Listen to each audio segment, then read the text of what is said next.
अस्सलाम वालेकुम नाज़रीन, इमरान याकूब खान साहब और जफ़र हिलाली साहब के साथ मैं हूं Samina Pasha. Program view point में आपको खुशामदीद कहती हूं। नाज़रीन, इस वक्त मुल्क क्लियरली अगर हम बात करें तो दो हिस्सों में तकसीम नज़र आ रहा है लॉकडाउन के मामले पर।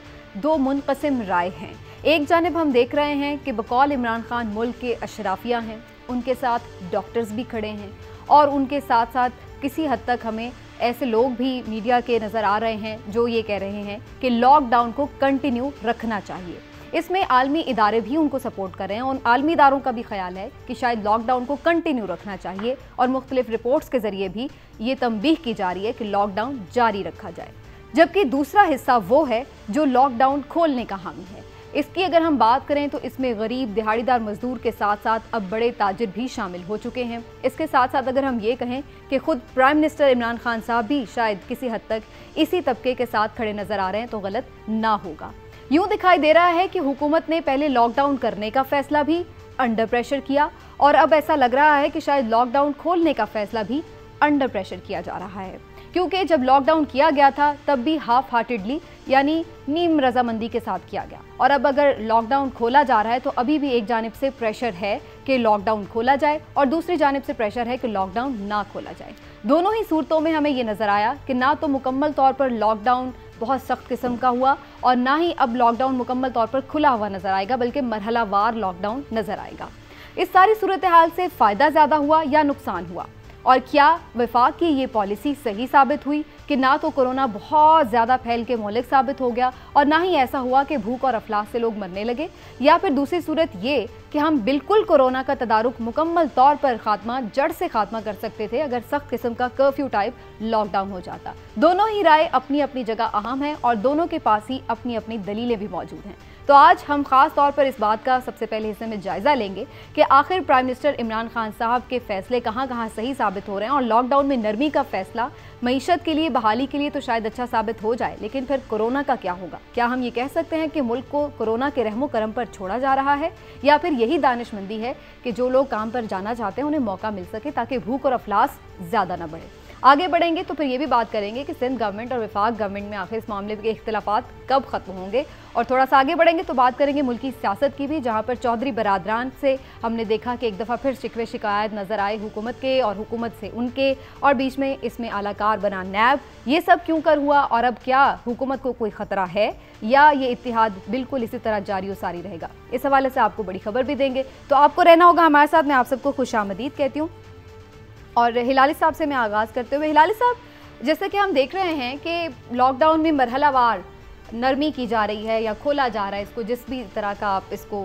रंग दे दें, लेकिन सर आपके ख्याल से क्या ये फैसला हुकूमत पाकिस्तान का दुरुस्त है और दुरुस्त वक्त पर है? समीना, एक हफ्ता पहले मैंने आपको शुरू में कहा था कि लगता है कि पाकिस्तान का बस इमरान खान नहीं चला रहा है, बल्कि कोई ड्राइवर उधर कौन ड्राइवर है, वो बस किधर जा रही किसी को नहीं पता, और बस कंडक्टर जो है वो बस का इंचार्ज है। आज मैं कहूँगा कि बस कंडक्टर को भी ख़त्म हो गया है, अब बस क्लीनर के हाथ में ये बस आ गई है। अच्छा, देखिए, कोई ऐसा मुल्क है ही नहीं 200 मुल्कों में इस दुनिया में जिधर इस किस्म की ओपनिंग अप हो रही है, जब जो इन्फेक्शन है वो ना सिर्फ बढ़ नहीं रही है, वो इधर तो बढ़ रही है, वो कम से कम फ्लैटन होना था। चलिए रिडक्शन भी नहीं, कम से कम उसको फ्लैटन होना था। ये तो फ्लैटन भी नहीं हो रहा है, ये बढ़ रहा है, ये तो पीक पे है और लोग कह रहे हैं और भी होगा। तो ये हम पहला मुल्क है जो in the middle of A pandemic हम लॉकडाउन को ख़त्म कर रहे हैं।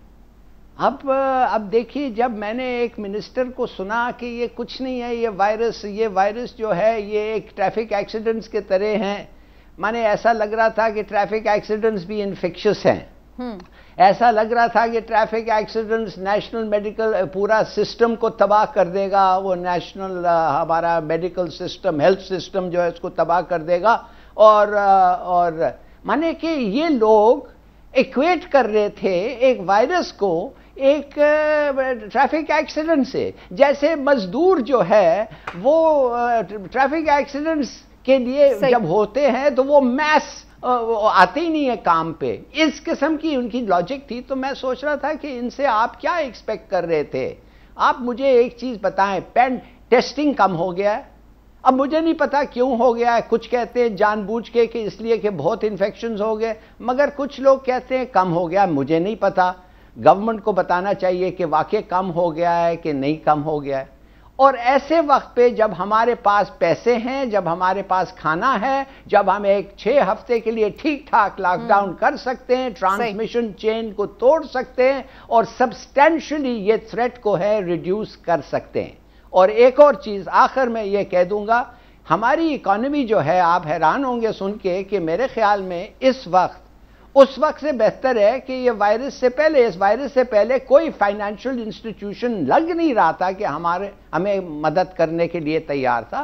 अब ये सब फाइनेंशियल इंस्टीट्यूशंस मदद करने के लिए तैयार हैं। तो हमारी इकोनॉमी के सपोर्ट जो है ये ज्यादा है। सर हमारी इकोनॉमी की सपोर्ट तो हो सकती है, लेकिन अवाम की इकोनॉमी का कचूमर निकल चुका है सर। ये भी एक बात अपनी जगह बहरहाल बरकरार है, इस पर मैं आती हूँ। लेकिन पहले इकोनॉमी और अवाम की तो एक ही है। लेकिन सर देख लें, आप खुद बता दें, आपकी मईशत, आपकी माशी हालत क्या लॉकडाउन से पहले से बेहतर है? अब आप खुद बता दें अंदर की बात।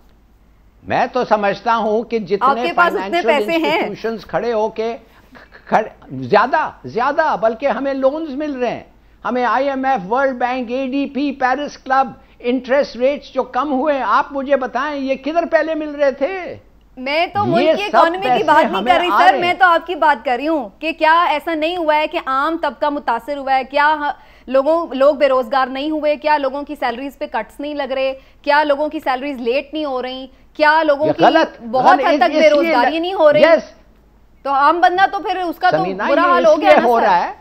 ये इसलिए बुरा हाल हो रहा है कि पहला पैकेज जो दिया गया था वो बहुत कम था, वो 0.4% था GDP का। आप जाके देखें दूसरे मुल्कों के क्या पैकेजेस हैं। आप भी कुछ ज्यादा दें, आपको 4% ऑफ GDP देना चाहिए, आपको ट्रिलियंस ऑफ रुपया दे। एक दफे आपने 1.4 ट्रिलियन दिया है, आपको इससे बहुत बड़ा पैकेज, और आपको वो पैकेज देना फिर पड़ेगा। आप लोगों को कैश दें, वो इकोनॉमी में जाके कैश खर्चेंगे, इकोनॉमी चलेगा, डिमांड बढ़ेगी। चलें, आपका पॉइंट ऑफ व्यू आ गया लाली साहब। मुझे इमरान साहब का भी पॉइंट लेने दें। वैसे ये भी एक सवाल है कि आप एक जानब कह रहे हैं लॉकडाउन रहेगा तो फिर खर्च कहाँ पे होंगे पैसे जो आप दे भी देंगे। लेकिन बहरहाल जनाब इमरान साहब, थोड़ा सा मैं आपकी और यानी आपको थोड़ा सा मौका देती हूँ बात करने का, लेकिन मैं जरा आपको कुछ सुनवाना चाह रही हूँ। जैसे कि मैंने इंट्रो में भी बात की, कुछ सुनवाना बाकी है। जैसे मैंने बात की कि डॉक्टर साहब और जो ताजिर बरादरी है, वो ऐसे लग रहा है कि दोनों एक मुख्तलिफ ऑपोजिट डायरेक्शंस में खड़े हैं। तो मैं चाह रही हूँ जरा दोनों का मौक़िफ़ सुन लें, इजाजत दे दें मुझे। ले जी, सुनते हैं डॉक्टर अशरफ साहब इस बारे में क्या कह रहे हैं। क्या हुकूमत के फैसले से मुत्तफिक हैं? मैं एज अशरफ निजामी और पाकिस्तान मेडिकल एसोसिएशन के नुमाइंदा होने की तरफ से ये समझता हूँ, और तमाम तंजीमें ये समझती हैं कि आज जो हुकूमत ने फैसला किया ये कतई तौर पर भी दुरुस्त फैसला ना है। इसके साथ हमें मसाइल होंगे, हमारे मरीज बढ़ेंगे, मुआशरे के अंदर एक बदअमनी की फिजा पैदा होगी, और जो आज के हमारे सैकड़ों और हजारों के अंदर है, ये खुदा ना करे ये लाखों के अंदर तादाद चली जाएगी। इसके लिए ना सिर्फ हमारे के जो हमारे तिब्बी इंस्टीट्यूशंस हैं वो इसको पूरा नहीं कर पाएंगे, बल्कि हमारे मुआशी हालात के ऊपर भी ये बुरी तरह इम्पैक्ट करेगा। इस वक्त हमारे यहाँ जो मेडिकल प्रोफेशनल्स हैं दुनिया के अंदर सबसे ज्यादा इन्फेक्ट हो रहे हैं। ये कोई अच्छा फैसला नहीं है और हम समझते हैं कि इसको रिव्यू करना चाहिए। सदर PMA कह रहे हैं ये अच्छा फैसला नहीं है, लेकिन उधर ताजिर बरादरी क्या कह रही है, उनका भी मौक़िफ़ सुन लीजिए। इंशाअल्लाह ताला SOP से हुकूमत की मुफाहमत के साथ, हुकूमत की मुशावरत के साथ, हुकूमत की इजाजत के साथ अगर कारोबार खुलते हैं, जो कि इस वक्त नागुज़ीर है, तो यकीनन मैं समझता हूँ कि खिलाफ वर्जी के चांसेस कम है। लेकिन अगर लोगों ने तंग आकर अपनी दुकानें आज खुद खोल ली तो यकीनन ये एक बड़ा बुहरान हो सकता है और वबा के फैलने का एक अहम सबब भी होगा, क्योंकि मुल्क को बचाना है, मुल्क की मईशत को बचाना है, लोगों की जान को बचाना है, जिसकी जो हमारे हम सब की तरजीह है। वन लाइनर सवाल इमरान साहब आपसे, 22,000 के करीब कोरोना मुतासरीन अगर हैं या होने वाले हैं या करीब इसी के, उनका बचाना ज़रूरी है या 22 करोड़ लोग जो मईशत से बराह रास्त मुतासर हो रहे हैं उनका बचना और उनके ऊपर फोकस करना ज़रूरी है? बिस्मिल्लाहिर्रहमानिर्रहीम। देखिए, सबसे अहम बात तो ये है कि जो हमारी हुकूमत है ना, उसकी पॉलिसी क्या रही है। उसकी पॉलिसी रही है जी, लॉकडाउन कर लें, लॉकडाउन ना करें। जिस भी लॉकडाउन कर लेते हैं, नहीं नहीं बिल्कुल नहीं, पूरी तरह से लॉकडाउन होना चाहिए। इतनी कंफ्यूज्ड हालत ना कि जिसकी आप पूरी दुनिया में आपको मिसाल नहीं मिलेगी। अब हिलाली साहब ने जितनी बातें की हैं, मैं एक एक करके जल्दी से उन पे आ जाऊंगा। पहले सबसे तो बात ये है, मैं ज़ाती तौर पे समझता हूँ कि कैसा लॉकडाउन। पहले आपने लॉकडाउन कर लिया, अगर तो दुकानें बंद करने का नाम लॉकडाउन है तो आपने लॉकडाउन शायद कर दिया, और तो वैसे कुछ नहीं हुआ। सब लोग उसी तरह बाहर थे, उसी तरह रोड्स पे थे, उसी तरह ट्रैफिक थी। अब हालत ये है कि अभी वो जो है ना chief medical officer Shaukat Khanum के, डॉक्टर आसिम यूसुफ साहब, उन्होंने कहा है कि पाकिस्तान में इस साल भी 10 लाख पाकिस्तानी मुख्तलिफ बीमारियों की वजह से, जिनमें सरफहरिस्त TB मर जाएंगे। अब कोरोना की वजह से भी ये एक आपके पास चांस है कि कितने % लोग मर जाएंगे या कितने % बच जाएंगे। लेकिन अगर आप भूखा रखते हैं तो फिर तो 100% मर जाएंगे, फिर तो चांस ही नहीं है ना उनके बचने का, क्योंकि रोटी के बगैर तो कोई जिंदा नहीं रह सकता, खुराक के बगैर तो कोई जिंदा नहीं रह सकता। आप ये देखें कि यहाँ लॉकडाउन का मतलब ये तो नहीं है किसी को रोटी नहीं मिलेगी। किस तरह मिलेगी? जो हुकूमत ये कहती है कि हमने पहुंचाया, हुकूमत सरकारी दादोशुमार के मुताबिक भी 50% लोगों के पास भी एहसास की मदद नहीं पहुंच सकी। यानी जब आप भूखा होगा, बंदा खाएगा ही नहीं तो वो फिर क्या करेगा? फिर भी 100% तो नहीं मरेंगे। तो आपका मैं कब ये कह रहा हूँ 100%, पूरा 22 करोड़ लोग थोड़े मर जाएंगे। मैं ये कह रहा हूँ कि 100 भूख से जो भूख का शिकार होगा उसमें उसके मरने के चांसेस 100% है। ये मैं बात कर रहा हूँ। आप देखें कि अभी जो टेस्टों की तादाद बढ़ी है पाकिस्तान में, यही वजह है कि एक हफ्ते में 9,000 लोग जो हैं वो मजीद पेशेंट सामने आ गए हैं। अब बात ये है कि ये करेंगे क्या? अब लॉकडाउन नहीं करते, वज़ीर आज़म साहब काबीना लेके बैठ जाते हैं, कहते अच्छा भी तुम बताओ क्या किया, तुम बताओ क्या किया। अगर आप वज़ीर आज़म की किसी भी तकरीर का खुलासा जानना चाहते हैं ना, तो खुलासा सिर्फ और सिर्फ एक है, साढ़े दिन रहना, अपनी हिफाजत आप ही करना। यानी हुकूमत कर कुछ नहीं रही, उन बेचारों को समझ नहीं आ रही। आप ये ऑप्शन ले रहे हैं कि हुकूमत ने जब लॉकडाउन किया वो भी गलत था और जब अब उठाया तो वो भी गलत है। मैं ये कह रहा हूं कि अब हुकूमत के पास इसके सिवा चारा ही नहीं है। उसकी वजह सुन लें। असद उमर साहब ने कहा था, आपको याद होगा कि अगर ये इसी तरह होगा तो 1,80,00,000 जो लोग हैं वो बेरोजगार हो जाएंगे, उनकी जॉब चली जाएगी। अच्छा, 1,80,00,000 लोग वो हैं जिनकी जॉब चली जाएगी। यहाँ हर बंदे के साथ औसतन 6 लोग होते हैं। यानी आप इससे हिसाब लगा रहे हैं कि आपके तकरीबन ये कितने 15-16 करोड़ लोग हो जाएंगे जो मुतासिर हो जाएंगे। फिर आप अगर 22 करोड़ में से 16 करोड़ को मुतासिर कर लें तो आपके पीछे बचता क्या? इस वक्त कोरोना से 26,000 और कुछ लोग मुतासिर हैं, तो उस तरह से आप लगा लें कितने मुतासिर, करोड़ों में चले जाएंगे मुतासिर। अगर आप देखें ना अमेरिका, अब राइटर की एक रिपोर्ट आई है, हिलाली साहब के राइटर के मुताबिक 1 साल में अमेरिका ने पिछले 11 साल में जो जॉब्स क्रिएट की थी अमेरिका ने, वो कोरोना की वजह से सब वाइप आउट हो गई हैं। अच्छा। हाँ जी। और राइटर कहता है कि 26.5 मिलियन, यानी आपके पास वहाँ पे आप देख लें 2,65,00,000 से ज़्यादा अफराद बेरोज़गार अलाउंस लेने के लिए अप्लाई कर चुके हैं अमेरिका में। जब वो मुल्क जिसकी इकॉनमी इतनी मजबूत थी उसका ये हाल हो गया, तो आप किस खेत की मूली हैं? लिहाजा इमरान खान इस वक्त मजबूर हैं। उन्हें पता है कि मैं अंडर प्रेशर है ताजरों के। अब उन्होंने भी तो कह दिया था नहीं सर, वो भी तो कह रहे थे ना, हुकूमत फैसला करे ना करे हम खोलने जा रहे हैं। ताजरों के अंडर प्रेशर नहीं है। जब वो समझ रहे हैं कि मैं कुछ कर ही नहीं पा रहा, तो फिर अच्छा उन्होंने अल्लाह पे छोड़ दिया, ठीक है फिर लोग जाएं। लेकिन मुझे आप ये बताएं कि अवाम खुद भी क्यों जिम्मेदारी नहीं लेती? हम हर काम हुकूमत पे क्यों छोड़ते हैं? क्या हुकूमत ने ही हिफाजत करनी है? हम अपनी जान की अगर खुद हिफाजत नहीं कर सकते तो हुकूमत क्यों कैसे करेगी? आप लॉकडाउन हो या खुला हो, आप अपनी एहतियात तो करें। बिल्कुल से खुद एहतियात करना जरूरी है। लेकिन अगर हम मुख्तलिफ सर्वेस की भी बात करते हैं तो उसमें भी ये चीज़ आ रही है कि आवाम की जो अक्सरियत है वो हमें ऐसा लगता है कि वो लॉकडाउन की हिमायत करती है, नरमी की हिमायत कर रही है, और उनका ये ख्याल है कि कारोबार खुलना चाहिए ताकि लोग काम पर जा सकें। लेकिन बहरहाल जनाब, इस सारी सिनेरियो में हम ये भी एक चीज़ देख रहे हैं कि वफाक और सिंध गवर्नमेंट भी आपस में बहुत हमें मुख्तलिफ पेजेस पे ही नज़र आए हैं मुसलसल। लेकिन एक बड़ी इंटरेस्टिंग बात यह है कि हुकूमत वफाक की हुकूमत की जिस बात की तनकीद करती है, बाद में अमल भी उसी चीज़ पे कर रही है, और अगर इख्तिलाफ कर रही है लेकिन काम भी वही हो रहा है। तो फिर डिफरेंस कहाँ पर है, जानने की कोशिश करेंगे ब्रेक के बाद।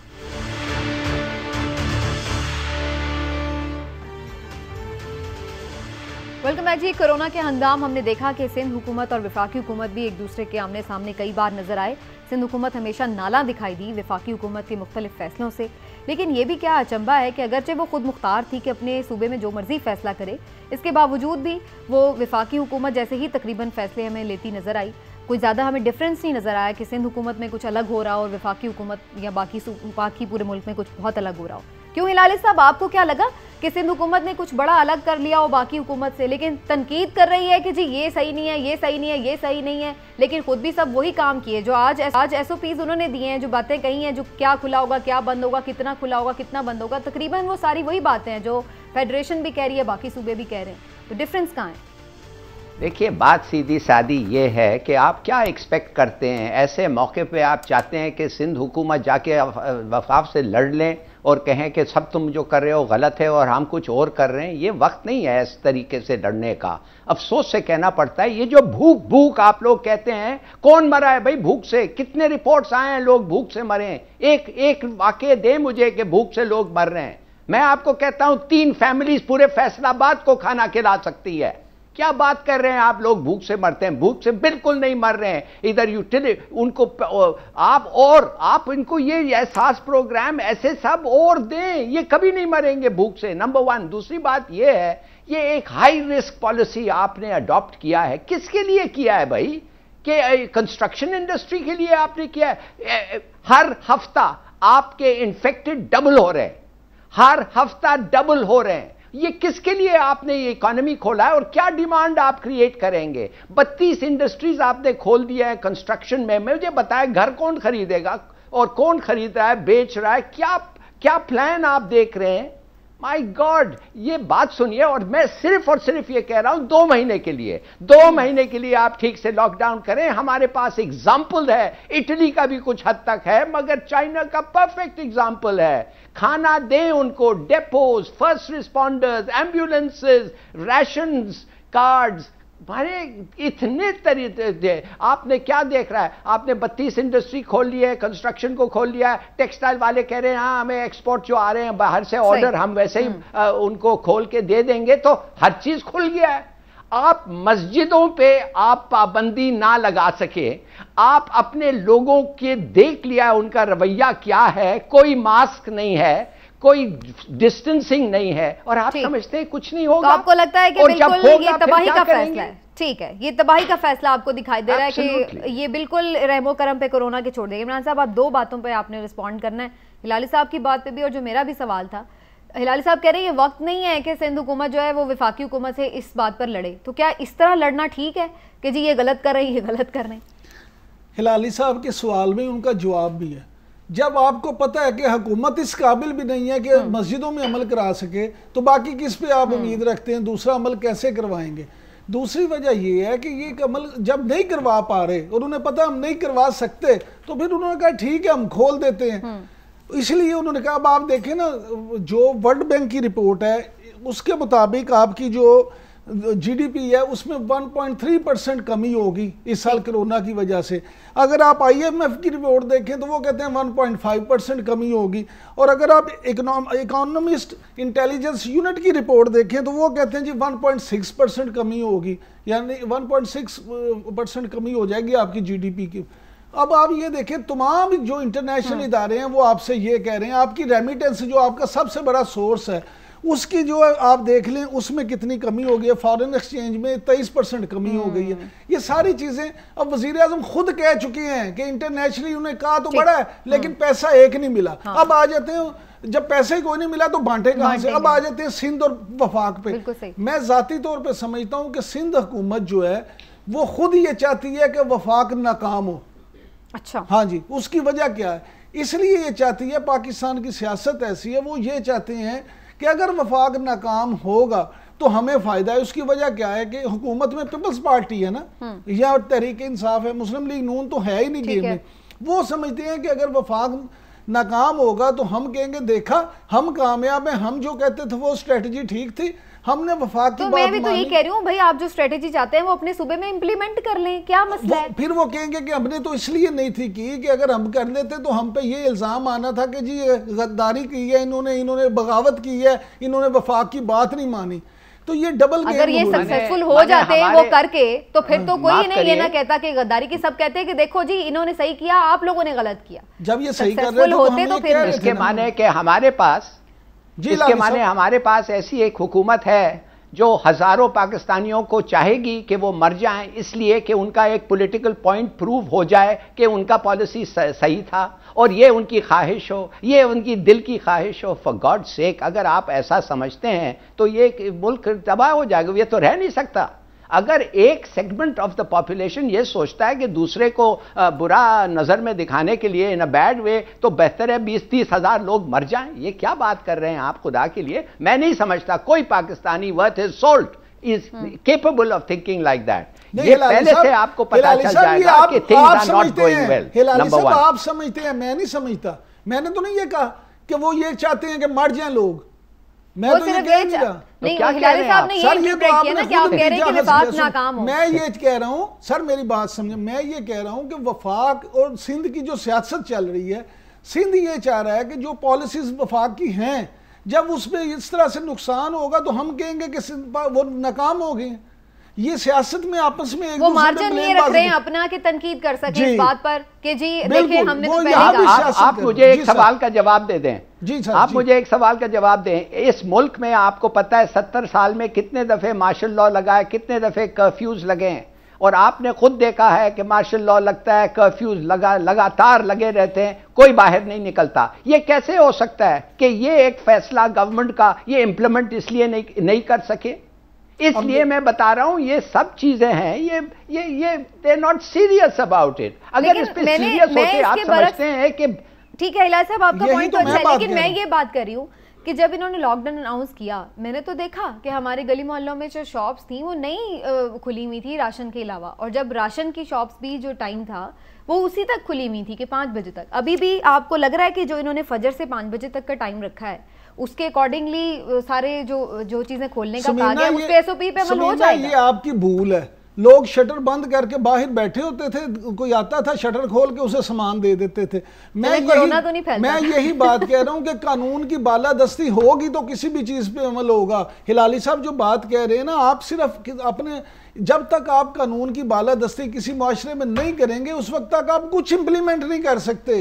यहाँ पे हुकूमत की अगर विल होगी, हुकूमत वाकई चाहेगी, जिस कर्फ्यू की या जिस मार्शल लॉ की आपने बात की लाली साहब, उस वक्त सबको पता होता था कि डंडा पीर विगरियां तिगरियां था।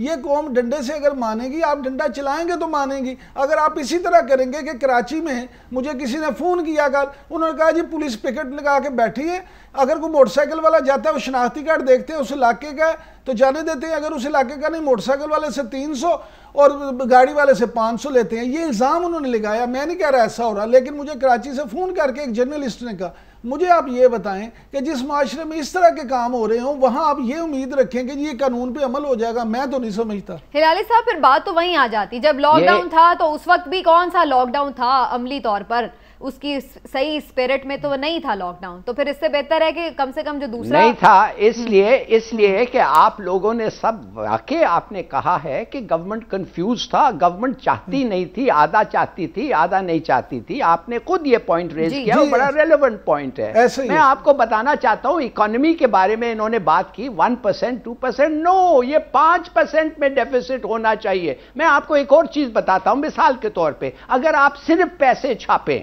आप कहेंगे कि सिर्फ पैसे छापे हो क्या हो जाएगा? भाई जब डिमांड नहीं है तो इन्फ्लेशन हो नहीं सकता। आप समझ गई ना? When there is no demand, जितने भी आप पैसे छापे नहीं हो सकता। मगर क्या होगा कि जब इकोनॉमी रिवाइव करेगी, आस्ते से आप इंटरेस्ट रेट रेज करके वो इन्फ्लेशनरी जो होता है उसको काटना पड़ेगा। Many things have to be done, मगर ये इकोनॉमी चल सकती है, लोग खा सकते हैं, भूखे नहीं मरेंगे। अगर आप ये सिंपल बात नहीं समझ सकते हैं तो I am sorry, you not fit to rule this country. अच्छा। ये तो बहुत सारी चीजें हो सकते हैं इस इकोनॉमी के साथ, बहुत सारा कुछ हो सकता है इकोनॉमी के लिए। जरूरी नहीं है कि सिर्फ आपने लॉकडाउन ही खोलना है। लेकिन इमरान साहब, एक जो आर्ग्यूमेंट आता है वो ये भी आता है कि भाई ये हो सकता है कि हमारे यहाँ बहुत सारे मुतासरीन हों कोरोना के, लेकिन वो उतने मोहलिक साबित नहीं हो रहा है अल्हम्दुलिल्लाह, जो बाकी मुल्कों में हमने सूरत हाल देखी है।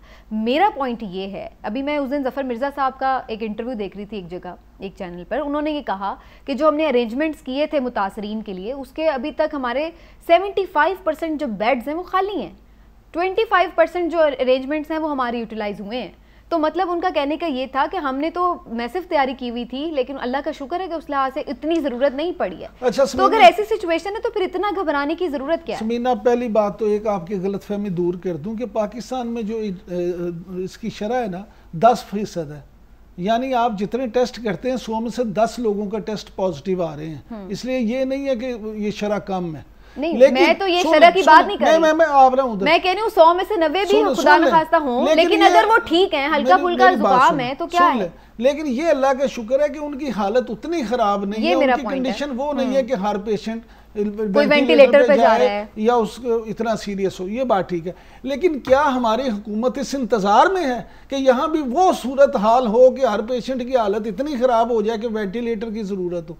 जब ये चीज़ें उसी तरह है कि जब आप, वो कहते हैं when there is a will there is a way, अगर आपकी विल ही नहीं होगी, अगर आप गूमगू कैफियत का शिकार होंगे, अगर आप ये सोच समझ के फैसला ही नहीं कर पाएंगे कि आपने करना क्या है, आप आधा तितर आधा बटेर रहेंगे, तो ये फैसले नहीं होंगे। जो हमारी बाकी कंट्रीज की हम अगर रिसर्च भी देखें ना, 2-1 महीने में हर कोई जो गवर्नमेंट है या जो भी मुल्क है वो अपना एक पीक के बाद ही कोई फैसला ले रही है, जैसे हम बाकी उसमें देख रहे हैं।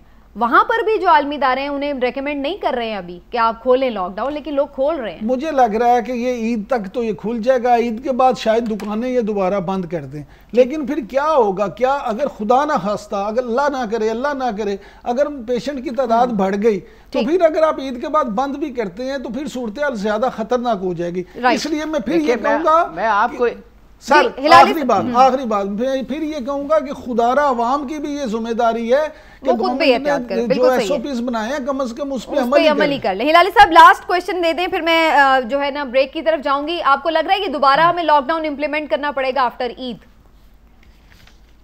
बिल्कुल करना पड़ेगा। और मैं आपको एक छोटी सी बात बताऊं कि स्वीडन में जिधर कोई लॉकडाउन नहीं होगा, आपको पता है कि उनका death rate is the highest in Scandinavia.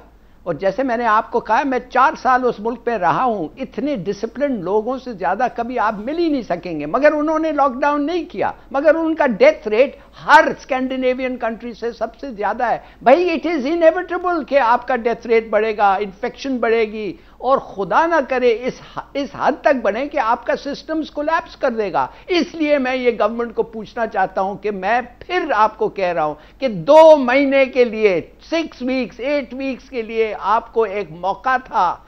सब चीज in order and in place है, फौज है, रिस्पॉन्डर्स हैं, इक्विपमेंट है, सब चीज है, पैसे हैं, दूसरे मुल्क आपको मदद करने के लिए तैयार हैं, आपके खुद पैसे आपके पास इतने हैं। उस दिन मैंने पढ़ के सुना दिया, IMF, world bank, ADB, Paris club, मगर आप लोग कोशिश ही नहीं करते। बिल्कुल सही है, ठीक है। अब तो सांप निकल गया, लकीर पीटने का फायदा कोई नहीं है। या तो ये पूरा शुरू से ही करते, अब तो जो सूरत हाल है इन्होंने शुरू से किया नहीं। चलें जी, दुआ करते हैं ये सूरत हाल बेहतर हो जाए और अल्लाह ही कुछ करम कर दे, मजीद कोरोना ना फैले, क्योंकि हमारी मईशत यकीनन क्राइसिस में है और हमें इसी हालात में ही इसका मुकाबला करना है। इसी पॉइंट पर एक ब्रेक से वापस आएंगे तो कुछ मुल्की सियासत की भी बात, क्या चौधरी हुकूमत छोड़ जाएंगे या नहीं, एक ब्रेक के बाद।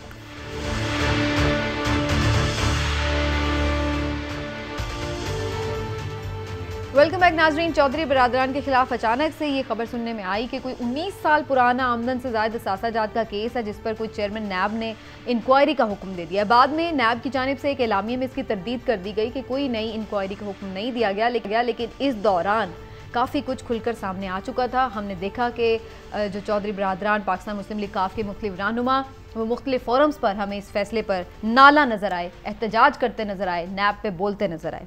तो मैं ज़रा इस पर भी बात करना चाह रही हूँ कि ये क्या मामला है, इस पर सियासी क्या इम्प्लीमेंटेशंस हैं और इसके साथ साथ ये भी कि ऐसा क्यों है इमरान साहब कि जब भी नैब किसी के खिलाफ, चाहे वो अपोजिशन में हो या हुकूमत में हो, उसके बाद उसके ऊपर कोई इंक्वायरी की बात अभी शुरू ही होती है तो वो शुरू हो जाता है नैब टूल है, नैब ख़राब, नैब गलत, बंद करो, ये सियासी इंजीनियरिंग, तो पता नहीं क्या कुछ। पहली बात तो ये है कि चौधरी बरादरान जो है ना, मैं हमेशा से कहता हूँ कि ये बड़े मंजे हुए सियासतदान हैं, बड़े समझते हैं पाकिस्तानी सियासत के रमूज़ को। अब मैं आपको ये अर्ज़ कर दूं कि ये कोई इंक्वायरी उनके लिए नई बात नहीं है। वो इसलिए नहीं है कि अयूब खान के दौर में, जुल्फ़िकार अली भुट्टो के दौर में, शरफ के दौर हर में, दौर में ही ज़िया-उल-हक भुगती हैं, के बिल्कुल दौर ठीक है। में, नवाज शरीफ के दौर में, सब दौर में वो कोई ना कोई इंक्वायरी भुगत चुके हैं। अब पीटीआई के साथ उनकी जो सियासत है, जो इख्तलाफ है, वो शुरू हुआ मुने सिलाई की वजारत पे, क्योंकि जब इन्होंने इत्तेहाद किया था तो इनमें आपस में तय हुआ था कि आपको ये जो वजारतें देंगे। अब जब मुने सिलाई को उन्होंने वजारत नहीं दी तो उसके बाद ये इख्तलाफात पैदा हो गए। अब नैब को वो उन्होंने इसलिए किया है कि जी नैब को क्यों निशाना बनाया है? इसलिए कि नैब के जरिए से अब उनको नोटिस आया ना, और तो उसके लिए उनका ख्याल है कि पीछे एक गवर्नमेंट है जी। और मजे की बात ये देखें, हिलाली साहब के जो उन्होंने अपना वकील किया अमजद परवेज साहब को, वो वकील वो हैं जो शरीफ बरादरान के भी वकील हैं और उसके अलावा मीर शकील रहमान के भी वकील हैं। अच्छा, वो ये समझते हैं चौधरी बरादरान के अमजद परवेज इन मामलात को बड़ी अच्छी तरह से समझते हैं। अब देखना ये है कि वो वहाँ पे हाई कोर्ट में क्या प्ली लेते हैं और किस तरह से करते हैं। लेकिन मैं आपको बता दूं कि मैं नहीं समझता कि चौधरीयों को इससे कोई नुकसान हो। चौधरी बरादरान इसमें से भी अपने आप को बड़े अच्छे तरीके से मैनेज कर लें। हिलाली साहब, आपको लग रहा है कि कोई बैलेंसिंग एक्ट है ये, कि भाई देखें सिर्फ अपोजिशन नहीं, नैब तो हुकूमत की इत्तेहादियों को भी पकड़ सकती है, हुकूमत के अरकान भी इसकी जद में आ सकते हैं अगर उन पे कोई चार्जेस हों, कि कोई बैलेंस किया जा रहा है मामले को? पहली चीज़ तो ये है कि अगर आपने कानून की खिलाफ वर्जी की है और पैसे बनाए क्रिमिनली, तो अगर 100 साल भी गुजर जाए आपके खिलाफ मेरे ख्याल में एक्शन लेना चाहिए। A crime is a crime, statute of limitations नहीं होना चाहिए एक क्राइम पे। अफसोस है कि इस मुल्क में, इसीलिए तो ये है कि वो नवाज शरीफ बच गया। वो जो केस था जिसके बारे में उन्होंने कहा टाइम, जस्टिस ईसा ने कहा टाइम बार्ड है। दूसरी बात यह है कि आप देखेंगे कि हर इलेक्शंस में 100 MN और MPs लोटापन करते, वो लोटोक्रेसी चलती है। माने इधर से जाते हैं उस पार्टी में चले जाते हैं, उस पार्टी से जाते हैं तीसरे पार्टी में। तो मेरे ख्याल में ये सब जो है, ये सब इंडिकेशंस हैं कि अगली इलेक्शंस में जितने ये नाखुश हैं इस गवर्नमेंट के साथ, उधर वो डिफेक्ट करके जाएंगे। और ये सब तैयारी उसी चीज़ के लिए हो रही है कि भाई अगर आप हमें क्यों, क्या ज़रूरत था फौरन आके एक आदमी को स्टेटमेंट देना पड़ा कि नहीं नहीं नहीं हम ऐसा कुछ नहीं कर रहे हैं? क्या मतलब था? Are you under pressure? क्या आपने इन्होंने क्राइम कमिट किया है? अगर आपने अनाउंस किया है या आपको पता था या ये आपने एक ज़माने में कहा था ये किया है, तो उसका फैसला क्या हुआ? How was it resolved? और अगर नहीं हुआ है, क्या आप वाकई ट्राई करना चाहते हैं कि गवर्नमेंट की जोर आ गई और आप नहीं कर रहे हैं? All these things come up. मैं तो समझता हूँ ये डर्टी सिस्टम है, उसको क्या करें? ऐसे बिल्कुल सही है। लास्ट सेकंड्स रह गए, सिर्फ हुकूमत का मुस्तकबिल बता दें। बात ये है कि नैब का जो ये ज्यादा हम है कि चौधरी साहब उस वक्त आए हैं, चौधरी बरादरान, जब नैब के हवाले से कवानीन में तब्दीली का मामला चल रहा है। हालांकि नैब इस पर वजाहत भी कर चुकी है कि कोई नई इंक्वायरी नहीं है। सबसे अहम ये है कि इस वक्त ही क्यों?